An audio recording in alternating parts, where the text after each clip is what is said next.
numismatic since 1956, first as a collector, then as a coin dealer, starting in 1987. As a boy growing up in northwestern Wisconsin in the 50s, he began collecting coins that he received from his newspaper route, and a lifelong passion was born. Bair holds master's degrees in U.S. history and educational administration. Bob will be presenting Panic of 1893. I was a history teacher of eighth graders and a literature teacher for over two decades, which proves that I'm certifiably crazy, to be voluntarily be in a classroom full of 13-year-olds for over 20 years. But because of that and because of a love of history, this will interweave certainly history as well as numismatics. And the number of coins issued and their prices and so on. So let's get her started here. Okay. Well, this is a playbill for a play. The Panic of 1893 is featured in The War of Wealth, and it's showing a bank run where a lot of depositors are not certain that they're going to get their money back. So they're lined up outside the door of the bank, just waiting to get in and get their hands on whatever savings they deposited there. As it says at the bottom, this is a run on the bank, a crisis in the affairs of the great financial institution. Well, and a little hype here, the most animated and realistic scene ever shown on the stage. Well, we could discuss that, but this is just a kind of a quick snapshot of one of the side effects socially on American culture and the American people that happened as a result of this Panic of 1893. Well, there's kind of a thesis statement, I guess. A thesis is, kind of what's the main idea. This basically we're dealing with a deflationary depression, where basically people are out of work like crazy. Nobody has much money. I think Ronald Reagan years ago put it as when my neighbor is out of work, it's a recession. When I'm out of work, it's a depression. Well, there were lots of people who were in a depression for a couple of years. Okay, what effect did this deflationary depression have on today's coin collector? There are a lot of key dates, scarce coins from these years in the kinds of coins that people carried in their pockets if they had them, if they had coins, that is, and used in everyday transactions. All right, why did this happen? It seems in large measure because of reduced demand brought about by the fact that everything economically is shrinking, contracting, as people are out of work, as businesses are collapsing and going bankrupt, as railroads are giving up, as the stock market crashes, and so on. So it's likely that there's a direct correlation between the Panic of 1893 and what we face as coin collectors if we're after barber coinage, silver coinage in particular, the kind that was commonly used by the everyday citizen back then. That the result is that if we see a key date and it's in our price range, we better nail it. Here we are. It's just an absolutely crushing deflationary depression. We're going to have to deal with some statistics. I'll try to be merciful here. Now, this was an era when statistical analysis was a little more difficult because a lot of stats weren't carefully or methodically kept. But unemployment, U.S. unemployment was certainly over 10%. I've seen some sources that indicated 19 or 20%. During the Great Depression, when stats were a little more available, it nosed over 20%. So these are two terrible times. We'll see some differences actually between the Panic and its high unemployment rate and the New Deal era when the Great Depression occurred. But all right, there's millions of Americans that are absolutely miserable. Here's some guys, basically living in an old crate or a abandoned boxcar or something, wondering where their next meal is going to come from, and they were far from alone. All right, what caused this whole situation? Well, it's kind of a domino effect a little bit, where you stack up a whole row of dominoes close enough to each other that if the first domino goes down, it hits the second one and knocks it down, and then the third, and so on. You get some of that where these causes reinforce each other. And it ends up, instead of just being one causal item, it ends up being a whole bunch that blend together to make things even worse. The number of farms in the US had increased a lot, although the population of farmers, for the first time in the 1890 census, it was the first time that fewer than 50% of Americans were agrarian, were on farms as farmers. It was 43% of the population.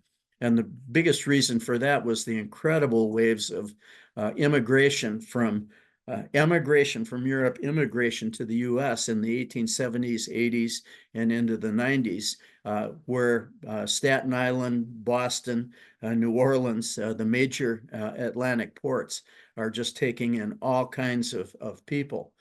But all right, the other countries, as well as the US, happen to hit some bumper crop years. Well, that's rough for farmers. I mean, this cartoon from Puck, which was kind of like a Look or a Time magazine back in the day, shows a farmer who's been crashed by the Sound Money locomotive because the farmer has a mortgage and expenses, and he would very much like to have cheap money to pay back his expenses, as opposed to a gold-based standard that business would like, where there's a firm foundation. The farmer would like to borrow. I'm not picking on him. Free silver rights and William Jennings Bryan's Democrats felt the same kind of way, that what is needed is an inflationary currency rather than a solid gold-based, potentially deflationary one. All right, other causes. Now, here's a couple of the dominoes. All right, bunch of banks crashed because they're the ones holding the mortgages on railroads, on farms, on everything. If the people who have the mortgages can't make their payments, there's a point at which a bank goes under. And we go back to that first slide that showed a bank run. Well, there was a major bank in Argentina that croaked. And just as the bank crisis during the Great Depression was started by a small Kreditanstalt in Austria that croaked and couldn't fulfill its obligations to other banks higher up the totem pole. So it can be a start of something that really impacts everyone. If you look at number 3, railroads were all over the place in the late 19th century. It was part of industrial America. It was part of transporting goods, and especially the farmers' agricultural commodities. Too many railroads came along at a time when, even though the population of the US is increasing by about 6% in the mid-90s, there's an oversaturated market. The fourth one, and this is something that we'll take a long look at as we go along. There was quite a run on the US gold supply. It was brought about in part by foreign demand triggered by that Argentinian bank collapse. But there's a provision of the Sherman Silver Purchase Act, the one in 1890, that allowed Western silver providers to have, I think it was 4.5 million ounces of silver bought every month by the US government. The US government was backing Western silver interests in particular. But all right, in payment, the US silver providers had bonds that could be cashed for either gold or silver. And anyone who held those US Treasury bonds could do the same thing. They could cash and say, I want gold for this. And the more this panic of 1893 develops, the more the US Treasury gold supply is hit hard. According to statute, there was supposed to be $100 million in gold in the treasury, or that the treasury had access to. Because of this withdrawal of gold caused by the Argentinian bank collapse and by everybody who had treasury bonds that could be converted into gold, it went down to 9 million, which is dangerously close to bankruptcy for the US. We're going to take a look at that later. Point 5 mentions a similar thing where the United Kingdom, Great Britain, had a financial panic of its own. There was a drop in trade, and foreign investors, especially those involved with the United Kingdom, wanted to sell US stocks in order to get US dollars, which are backed by gold, or which could be backed by gold. So there's a lot of pressure and a lot of dominoes getting ready to fall in lots of areas. Okay, so now we get to the human side, the personal side. These represent real people like you or me. If we're a small business owner, 16,000 small businesses or businesses croaked during this depression. That's a lot because they all have employees. And there were about 500 banks that toppled over. Okay, then we come to that national unemployment stat again for 5 or 6 years. That's a long time to be out of work or to be out of hope, sitting there by your abandoned boxcar that's your home or whatever. And once again, it's approaching 20%.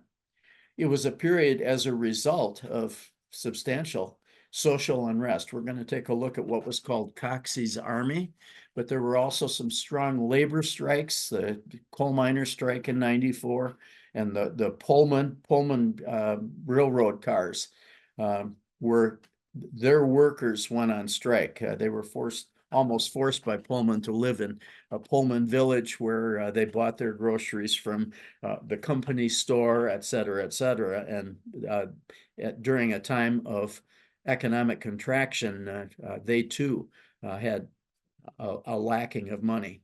It's also, as mentioned, the last gasp of silver Democrats and also populists. The populists tended to be the agrarian portion of the population. They joined forces behind William Jennings Bryan, who twice, ran for president in 1896 on both the Democratic and populist tickets, in '92 on the populist ticket. He gave his famous "Thou shalt not crucify mankind on a cross of gold" speech, and attracted national attention, which led to that banding together of interests that wanted an inflationary, a free silver coinage kind of an economy. But McKinley won the presidency in '96 and also again in 1900.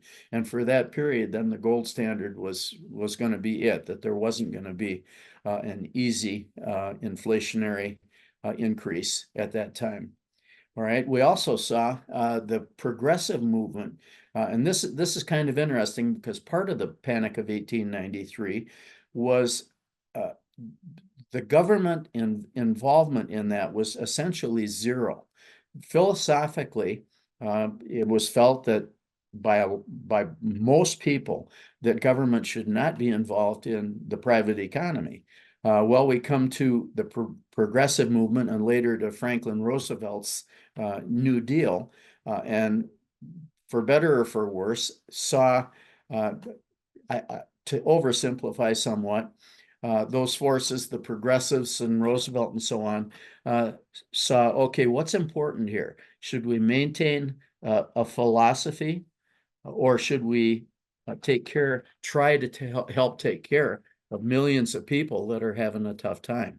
I'm not saying it's right or wrong. There's still that argument today. How big should government be? How involved should it be?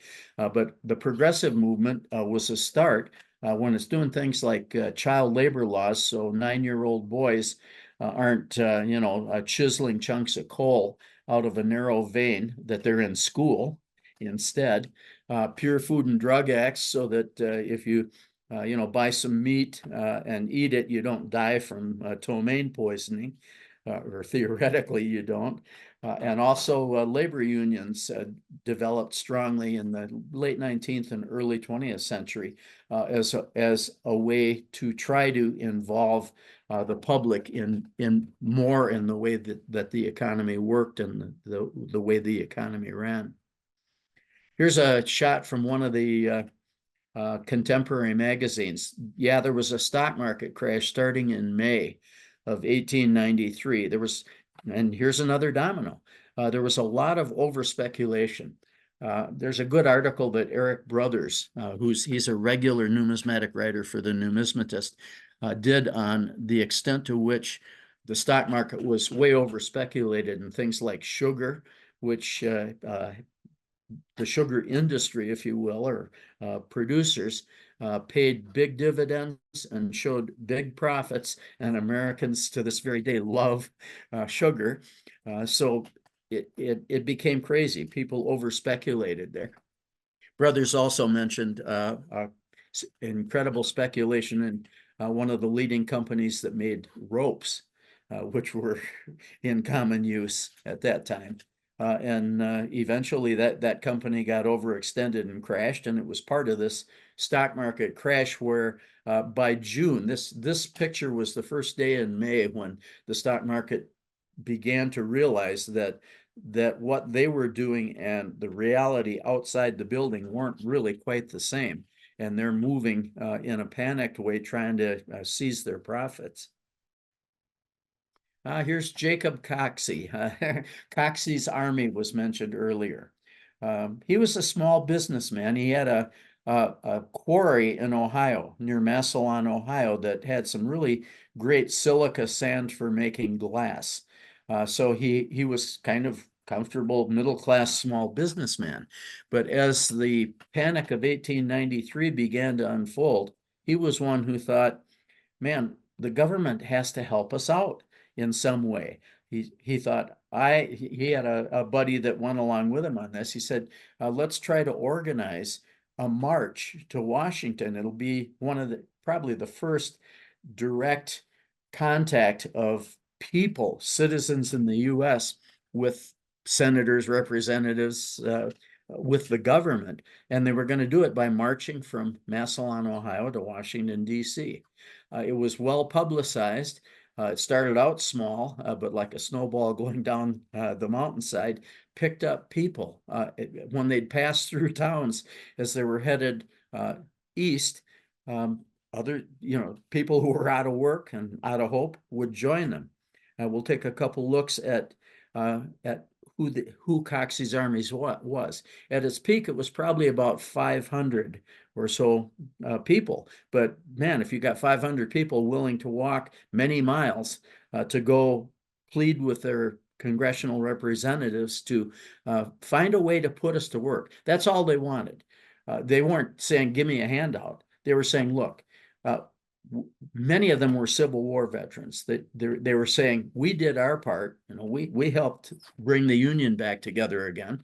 And now what we want is for you, the government, to have us build roads, have us build bridges, have us do internal improvements. We'll do anything for a decent wage. Coxey proposed that $500 million be created by the government to be backed by bonds, long-term bonds, full faith and credit of the US government or whatever, as a way to finance all this internal improvement stuff that these guys wanted to do. Here's a shot showing some of Coxey's army. They went with American flags often, and that reflected, I think, their belief that, look, we're Civil War veterans. We love this country. All we want is work that we can do to help make this country better. And the next shot will show them passing through one of the small towns on their way east. Again, the flag is leading the procession, and there all the guys are headed to Washington, D.C. Now, when they got there, they gathered around the Capitol building, and Coxey was going to give a speech to his guys, hey, we made it. Now we're going to see our senators and representatives and so on. And the government was well aware that this army was on the march.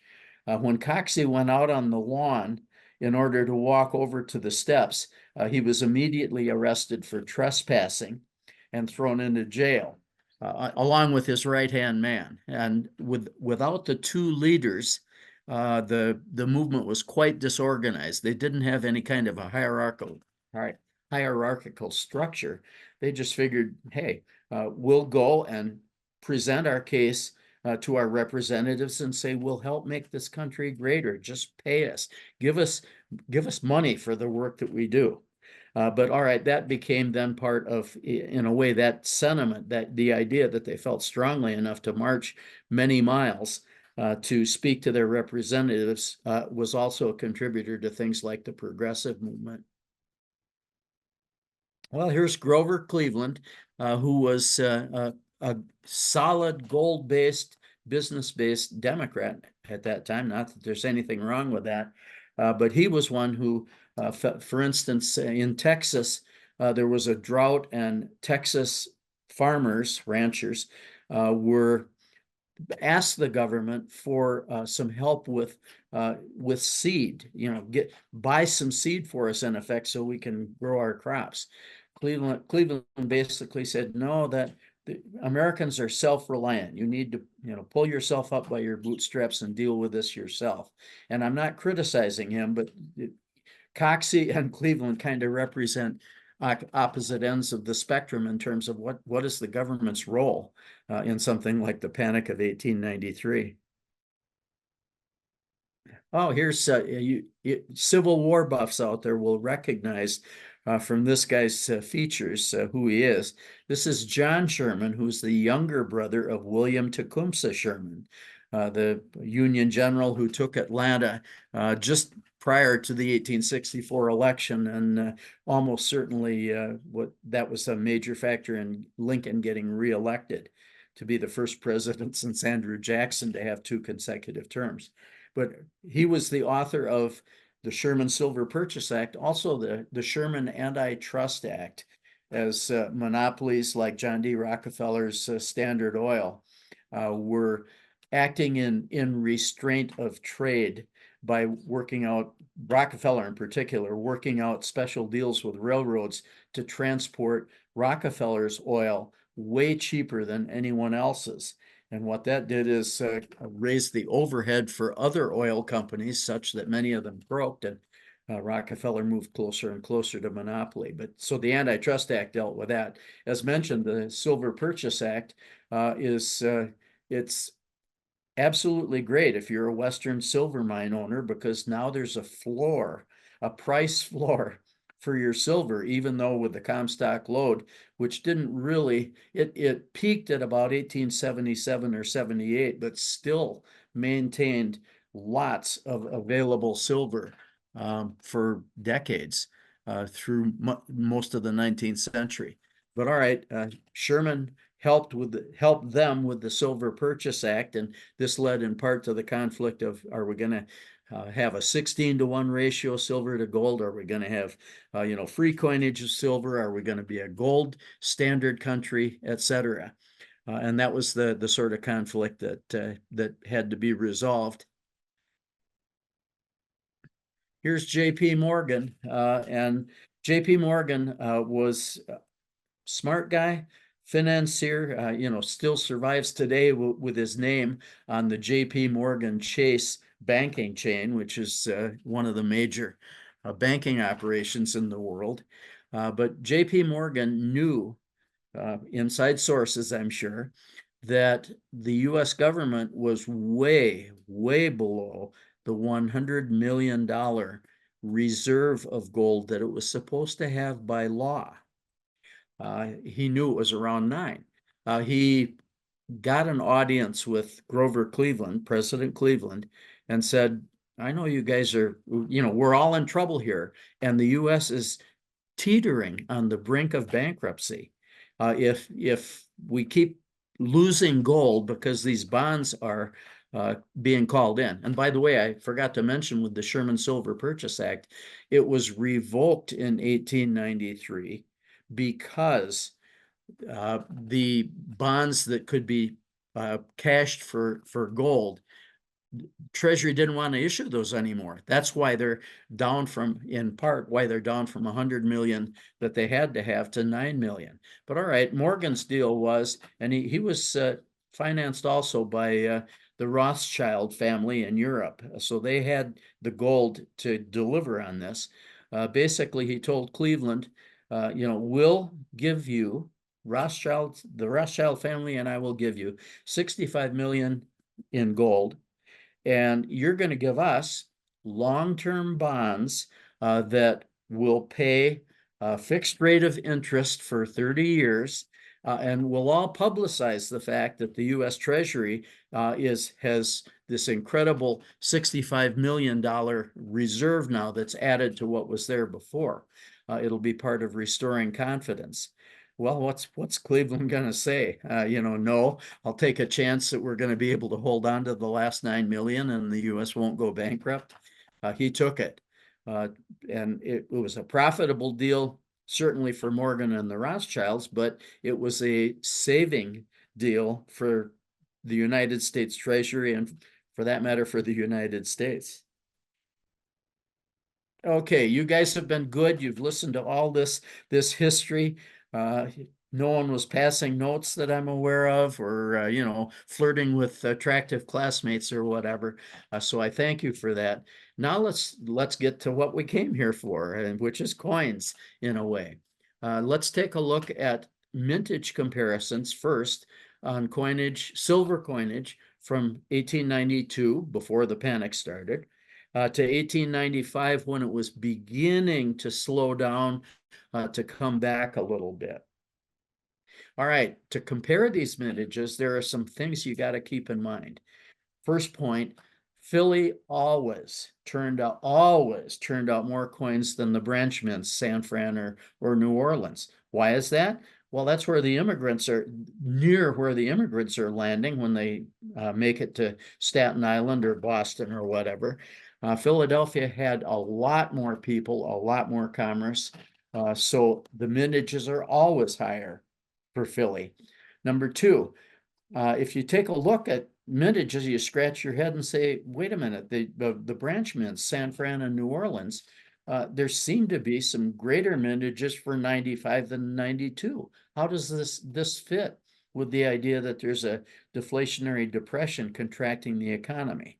But if you look at the stats, it's really more because there were low mintages in 1892 rather than high ones for 1895. But statistically, to compare the two, you just look at those figures and say, whoa, more in 1895. How can that be? Well, another factor is the population is growing. 4 million people out of about, the 1890 census said 63 mil. 4 million people, which is about 6%. Just in that 4-year period, 1892 to 95, you'd expect that with more people, there would be more need for coinage and use of coinage in the economy. Okay, so here are some of the population stats. This was fun. I got to, the internet is marvelous, where you can go and pull up the U.S. Treasurer's annual report for 1895 or whatever, and see what the mintages were.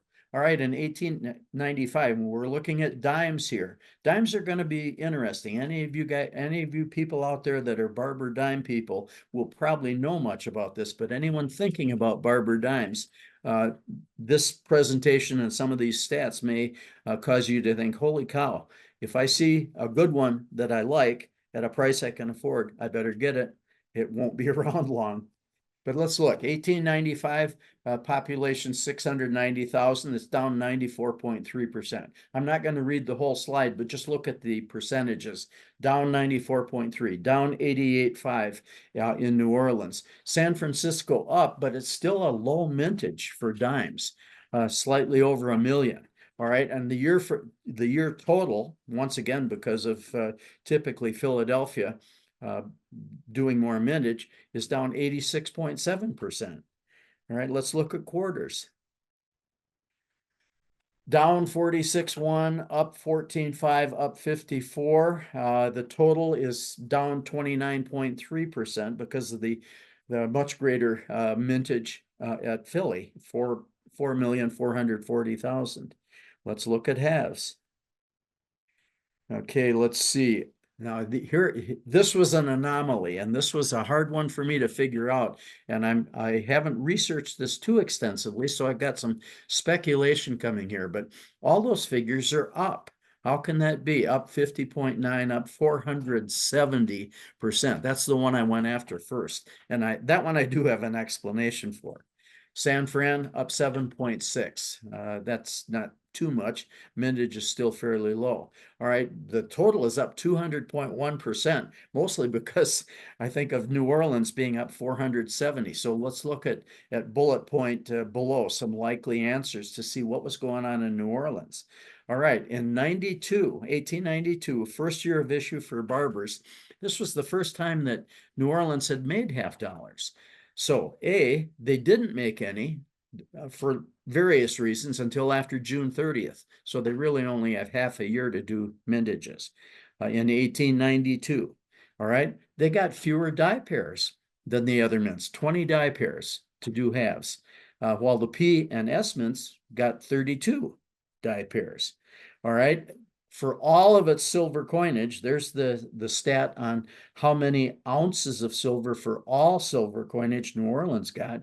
And remember, to some extent, the Sherman Silver Purchase Act requiring the government to buy 4.5 million ounces of silver just for silver dollars is also a limitation. That ends up being 13% of the amount bought by the P Mint.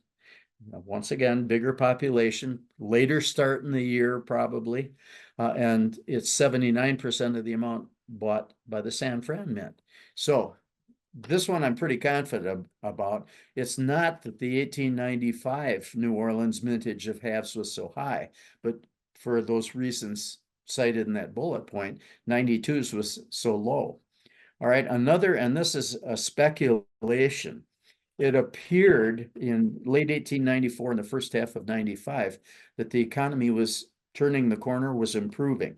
And that name Whitten is an economic historian who is a prof at Auburn University. And that was his conclusion from, he wrote an extensive, a great book really on the Depression of 1893. What do you call it? The Depression of literally the Depression of 1893. All right, could that have led to increased production? The fact that there was a feeling, we're coming back. And half dollars and silver dollars and gold were used a lot in bags in bank transactions. If one bank owed money to another bank, ship over $1,000 bag or whatever of halves or silver dollars or gold as in payment for your obligation to the other bank. Silver dollars, what a story. The famous 1895. Well, almost certainly the official mintage figure for 1895 is 12 thou. Almost certainly all of those were melted in the 1918 Pittman melt of, what was it? I think it was 270 million silver dollars melted to provide silver to our ally Great Britain, while Germany was trying to convince Indians in India that the rupee didn't have enough silver to back it, trying to create a panic there just to distract the British. The Pittman melt alleviated that problem, but it eliminated, they were just throwing bags, thousand coin bags, dumping them out into the smelter, melting them down, paying no attention to what dates were going. But all that seems to exist for 1895 are the 880 proofs that collectors got in that year. There, to my knowledge, has never been even one circulation strike ever found. 95.0, low mintage, down 83.6% from 92.0. 95S, another key date, 66.7. The whole Total for silver dollars down 86.4% in from 1892. Okay, now I thought I'd play around with, all right, what does this mean for today's coin collector when you want to buy Barber coinage or Morgan silver dollars from these years? What's going to happen to you? All right, so look at the top, and I'll refer back and forth to that. What I did is went to the December 2023 gray sheet, to the Barber Dimes area, and look to see in VF20, which is a decent collector grade. The whole design is there. There won't be any luster, but it's a nice coin for a collector to own. So what was the figure that I saw in the gray sheet, a guide, so to speak, to wholesale bids? Well, the common dates were listed in the gray sheet at $10.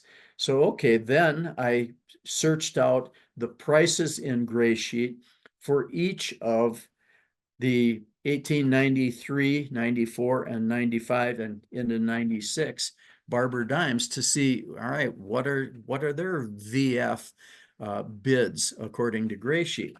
The basic gist of it is, and you can look at those figures, I'm not going to go over them, but every single one of the Barber Dime dates and mints from this Panic of 1890 through period, they qualify as VF20 keys. I arbitrarily said, okay, if they're twice the cost of a common, then they're keys.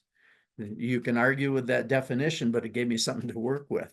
Let's go to quarters. If you take a look at quarters, at the top it says a common date quarter in the December 2023 gray sheet was $22. So, okay, anything over 44, which is double the common price, is some kind of a key date.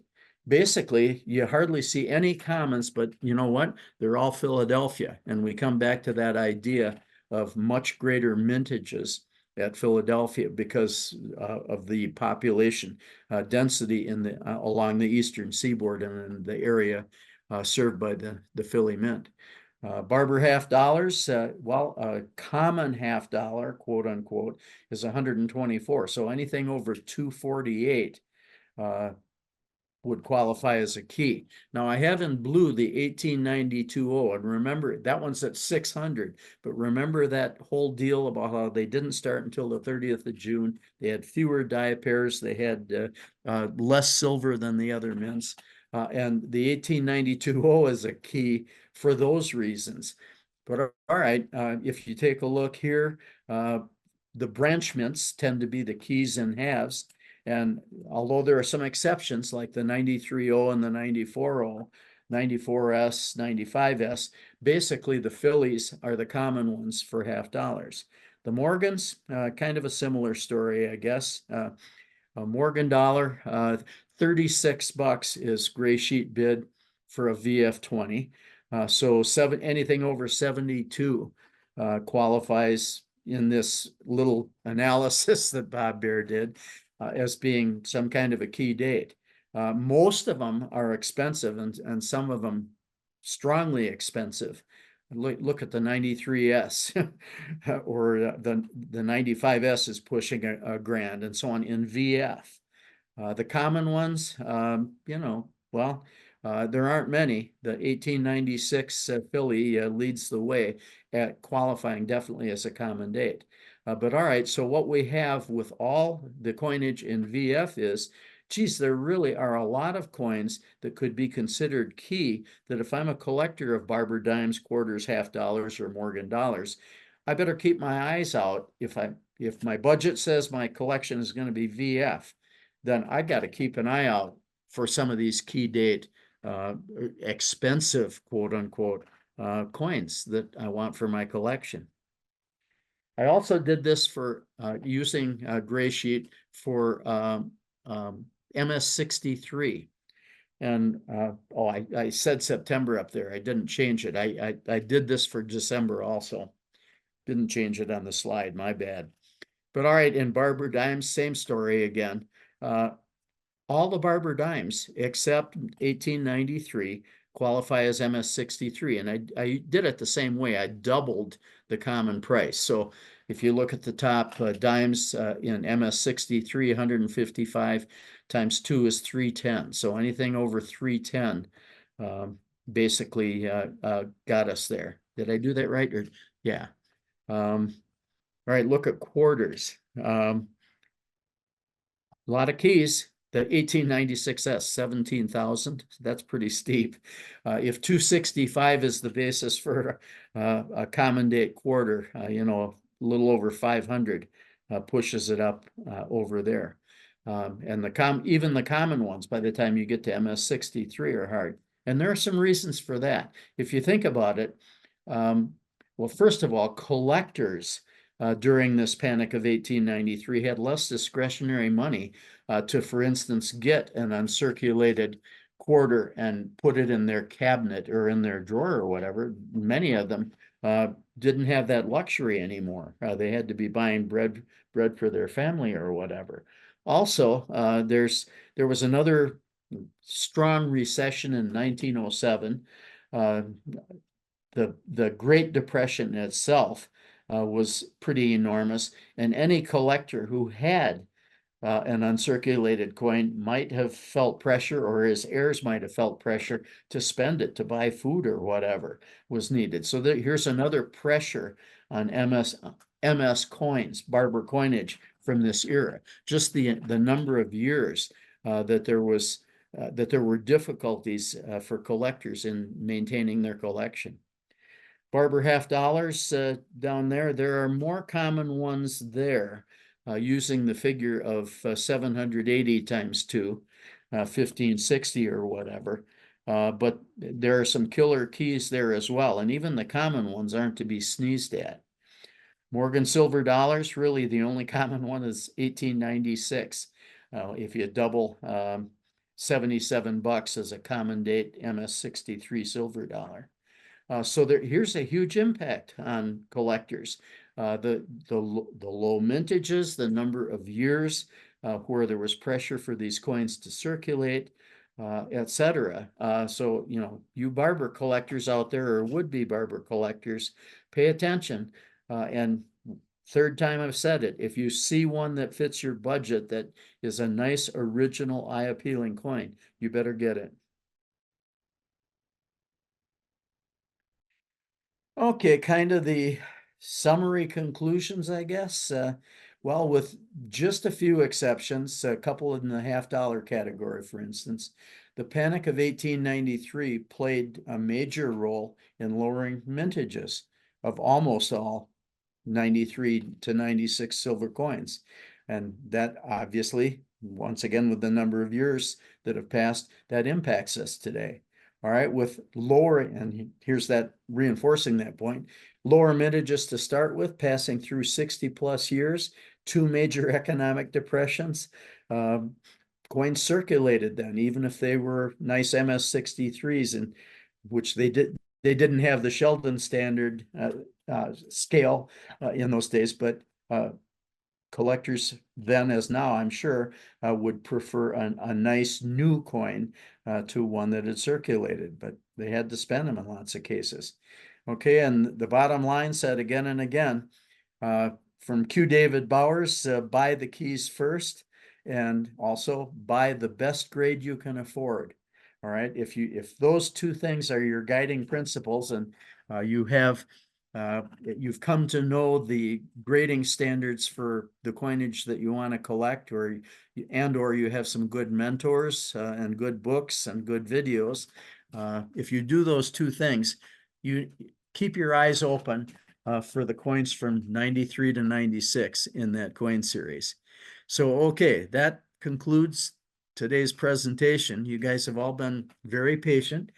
You put up with the history and waded through all kinds of statistics to come to these summary conclusions, I guess, which I hope are going to be spurs to you, all you people out there, to say, if I want to do this, if I want to do these barber series, here's how I have to go about it. Okay, well, Paul, if questions come rolling in, I'll do my best. Yeah, I'll read some out to you, and I'll let you answer. If somebody just wants to say thanks for sharing his time, your time and knowledge today, as well as the ANA for facilitating this lecture. I enjoyed it very much. We're very happy that you did. Why is an 1893 Carson City Mint silver production addressed? The Carson City Mint closed in 1893, and part of that was the start of the banks failing, the stock market crash starting in May, and so on. But because Carson City had other disadvantages too. Even though they're right in the Comstock Lode area and closer than San Fran, San Fran had established, believe it or not, lower railroad prices to get silver to the San Fran Mint than to get it to Carson City. Carson City's somewhat isolated. So it was never, Carson City was never a mint that turned out gazillions of coins at all. And all right, there was also some malfeasance in 1893. Some number of 1893 CC dollar bags couldn't be accounted for. And because of the scandal resulting from that, that led to pressure to close the Carson City Mint as well. So the Carson City Mint is a key in any grade at all. It's one of those that you want to get, but I didn't list it because I didn't want to bury you in more stats, especially when 1893 was the last year that Carson City did anything. Well, you've got some more praise. This person always wondered why barber coins of relatively high vintage numbers demanded such high values. Now I know. Presentation was well researched and well presented. So thanks, Bob. I got to put that guy on my payroll. Right. If a low budget dollar coin collector had to buy one coin, what year and condition would be good to buy? Well, my crystal ball, you could ask my deceased wife, who back in the day could tell great stories about how faulty my crystal ball was. But I guess all through my lifetime, the kinds of things that I mentioned on this slide, the key coins, unless somehow a hoard of key coins is discovered, they have always been in demand over my lifetime. Will that be the case, 10 years, 100 years from now? That's where my crystal ball gets weak. I don't know. But we can only operate as collectors and as people with what we know to be true now and extrapolate that into the future, knowing that the future will almost certainly be different from today in ways that we don't anticipate. But all right, if, right now, if I had a lot of money, I'd buy almost anything. I'm a dollar guy, basically. I'd buy any of the 1895s that I could get, and I could never afford an 1895 proof. But if I could find a nice 1895 S, I'd get one. The 93S is probably out of my range in any grade, but that one has been hot. Original mintage, 100,000. Let's see, Nancy Kelly and Richard Oliver have great researchers of the San Francisco Mint records. They have reason to believe the original mintage really was 78,000 and not 100,000. Well, whichever it is, they're incredibly rare in any grade. Man, buy a key. Buy a key that's not been cleaned or damaged if you can do it. But even if it's a details grade, I think right now there's demand for it, and extrapolating to the future, I guess maybe so, just because of that. And all right, the second point, buy the best grade you can afford.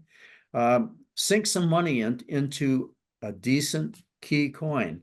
And my flawed crystal ball says, based on what I know from 77 years on the planet, I think that's going to pay off in the end. No guarantees. Don't come after me if I'm wrong. Yeah, you got some more praise. Thanks for the interesting presentation. And this Mike hopes to see you at some summer seminar. So we hope to be there. Yep. Okay, so this one's long. I don't know if you have it pulled up on your screen, but I'll read it out and then how can I pull it up on my screen? I think you should be able to do it because you're a co-host. So on the Q&A at the bottom, if you hover your mouse, just because it's a little longer, I'm going to read it, but that way you can. Do you see it? Okay. Okay. Now you gotta be technical again for me, because what I'm seeing is the last slide in my presentation. That's filling the Oh, screen. why don't you stop sharing your screen? Let's do that. Stop. Okay, stop screen sharing. All right. Okay, now it's you and Paula and Bob. Yep. Now what? And then you should be able to see on the bottom, there's a Q and A. Q&A. Just click on that, Okay. and I'm going Yep. down to, oops, I'm going down to Lawrence Reed's, and it's towards the bottom. So thank you, Mr. Bair. It was a delight to revisit the era.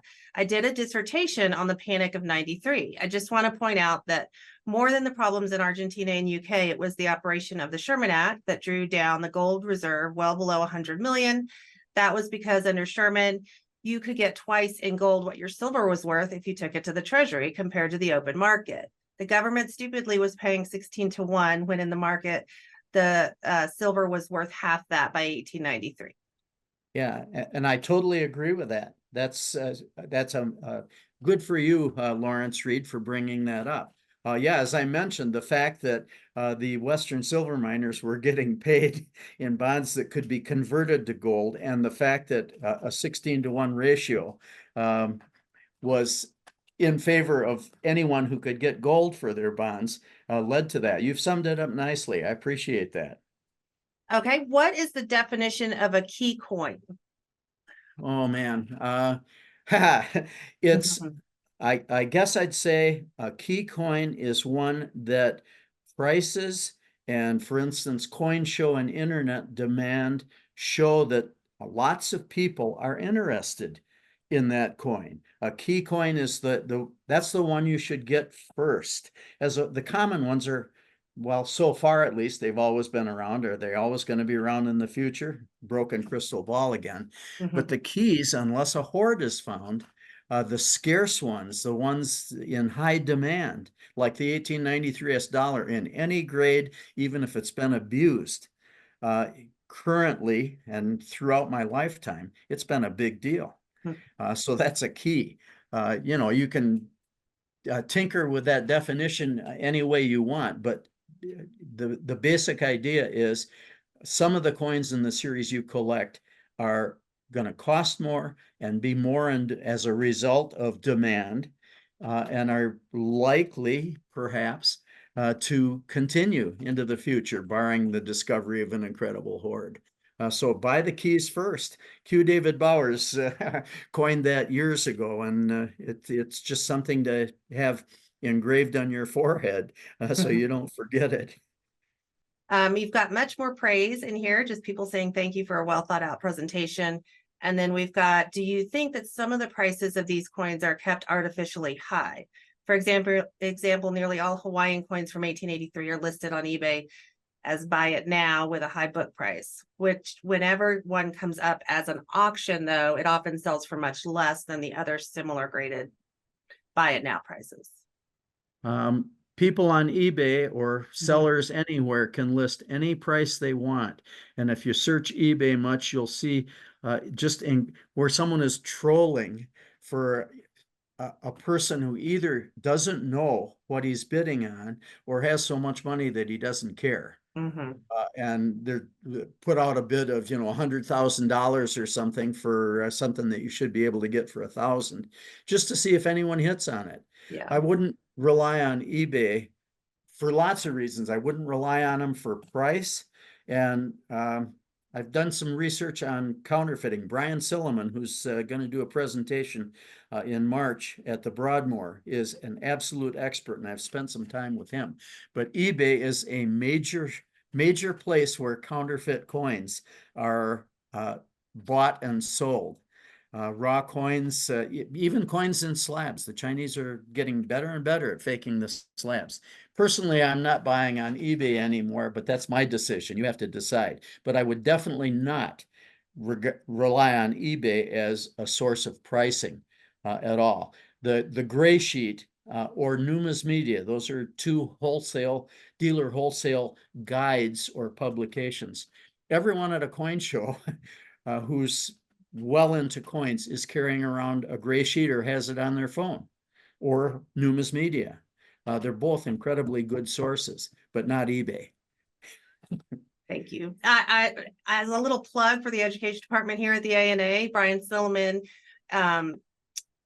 his counterfeit class from like summer seminar, that is going to come up on our e-learning, not a class, it's like a master class. So it'll be short snippets, but that will be on our e-learning academy that launches in April. So that's actually pretty exciting. So as a member, that they would have access to that. Okay, I have one more here. Did they ever figure out what happened to the missing bags of CC coins? They turned up, someone from the mint cashed them. They turned up at an area bank. I'm not sure how many bags it was, but man, when you're talking $1,000 in 1893, that's a big deal. And it was more than one bag. But there was some kind of malfeasance where they, went out the back door without being accounted for, and someone cashed them in or got, who knows, gold or something else of value for them. Just a shot on that. The Redfield hoard, Levere Redfield, the real estate magnate who died in 1876, he had at least one bag of 1893 cc's. And when Amark bought the Redfield hoard, bidding against Dave Bowers, and they were then Buddy and Bowers and Ruddy, someone put him through a coin counter, the 93 cc's, and a coin counter has a rubber wheel that spits the silver dollar through as it counts them, but almost always leaves a mark on so here are uncirculated 1893 cc's that have roller marks on them because some fool fed them into a counting machine. So that looks like that's all of our questions. So I do want to thank you, Bob, for this presentation. And then I want to remind everybody that our NumismaTalks are being recorded and will be available to our members on our new e-learning academy, which I mentioned that launches at the end of April. So check your emails. All of that's going to be coming out in April. Please be sure to check for future programs on our website at money.org under the Events and Learning tab, and then NumismaTalks. And I'm just going to double check that I don't see any more questions. I don't. So thank you. I hope everybody has a great rest of your day.